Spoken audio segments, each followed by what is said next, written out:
A Ligonier Township Fire Department rezoning failed after months of contention. Protesters raised concerns about fracking in the county, and 2 Greater Latrobe students were named Bulletin Athletes of the Week. It's April 18th, 2026. I'm Abigail Hakis, and this is your Bulletin Brief. A proposal to rezone the land owned by the Waterford Volunteer Fire Department in Ligonier Township is now on hold after a recent supervisors meeting. The fire department asked to rezone about 25 acres to commercial. Fire department officials say the change would allow them to eventually rebuild their aging station and expand operations. But township supervisors took no action this week, with motions to approve or even table the request both failing due to a lack of support. One major concern is the risk of spot zoning, since there's no nearby commercial district, something officials say could open the township up to legal challenges. At the same time, the issue has become tied to the future of the Ligonier Country Market. The market has been exploring a possible move to the fire department land, but that would require commercial zoning to allow retail sales. Fire department leaders say the rezoning request is about long-term building needs, not the market, but the overlap has fueled public debate. Many residents voiced strong support for the fire company while urging supervisors to consider alternative solutions like zoning exceptions instead of permanently changing the land's designation. For now, with no decision made, both the fire department's expansion plans and the potential future home of the country market remain uncertain. With more on the protest, here's Annabelle Chips. The environmental group Protect Penn Trafford, or Protect PT, rallied outside the Westmoreland County Courthouse Thursday morning with an ask for County Commissioners Sean Curtis, Ted Kopis, and Doug Chu. The group, joined by other local organizations, wants commissioners to adopt a resolution banning fracking companies from using Beaver Run Reservoir during periods of drought. The reservoir provides water for about 40 area municipalities like Derry and Unity Townships and New Alexandria Borough. It's managed by the Municipal Authority of Westmoreland County, or MAC.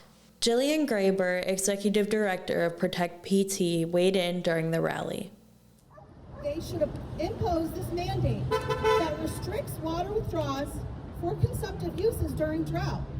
In addition, the commissioners need to push the MAC board to develop a long-term conservation plan so that the citizens of Westmoreland County that know what needs to be done to ensure that water is here for the future. She also brought the message inside to the meeting along with several supporters.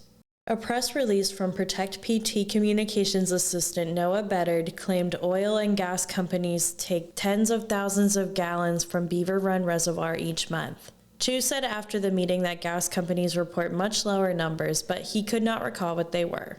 The group came to the commissioners last month with a petition including over 70 signatures. They asked commissioners to push the municipal authority to adopt a consumptive use ban and drought mitigation plan.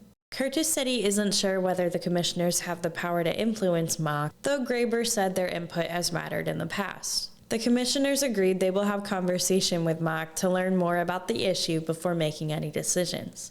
A press release said Protect PT was motivated by a DEP permit request from unconventional oil and gas developer CNX last week.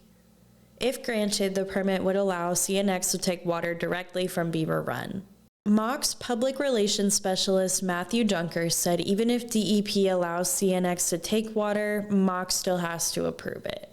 Those who want to comment on the permit can do so through May 4th by writing to the DEP at 400 Waterfront Drive, Pittsburgh, PA 15222. And now, on to sports. Greater Latrobe claimed 2 non-game wins this week in our Athlete of the Week contest. Greater Latrobe athletes Natalia Sequeras and Daniel Sweeney racked in the most votes from readers, earning them the titles of Female and Male Athletes of the Week. Natalia was nominated for her performance in a 14-11 win over Gateway, where she had 2 hits with both going the distance for home runs. She also added 5 RBIs and 2 runs scored to the Lady Wildcats' efforts. She started playing softball when she was just 3 years old. Her favorite memory has been her 12U summer travel ball season when her team went 60-0 and won 5 straight tournaments. For the rest of the season, she wants to continue her strong performance. She said, quote, "As a team, I want to make the playoffs and make a good run. Individually, I want to stay consistent at the plate and in the field and be a leader." She also thanked her parents, sister, coaches, and teammates for their support. While she looks up to Patrick Mahomes as a professional athlete, her sister has proven a personal inspiration. She said, quote, "I admire my sister most because she was a great softball player and is an even better person. She is always at my games supporting me and reminds me not to be so hard on myself." Natalia echoed that advice to new players, saying they need to learn to, quote, "be okay with failure. The game is designed to make you fail. Use your mistakes as an opportunity to learn, and most importantly, have fun." Outside of sports, she enjoys playing with her dog and building Legos. While the sophomore isn't certain of what college she'll go to, she does want to play softball there.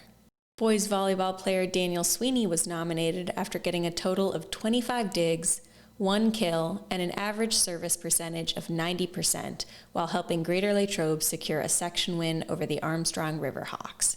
He started playing volleyball in his freshman year, and he said this past club season was his favorite memory of playing the sport because of his teammates. In fact, cooperation is his favorite part of the sport entirely.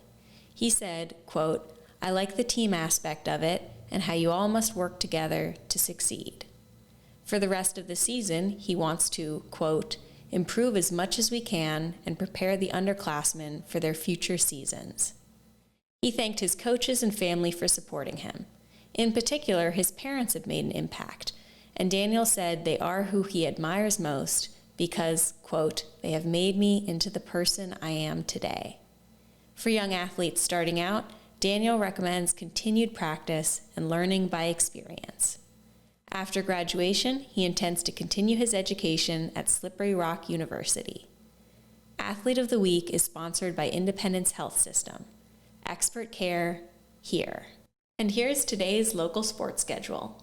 Greater Latrobe and Dairy Area Track and Field are competing in an invitational at Butler starting at 11 a.m. Greater Latrobe flag football is on the road at Greensburg Central Catholic with an 11 a.m. kickoff. Greater Latrobe softball travels to Mount Pleasant area for a 12:30 start.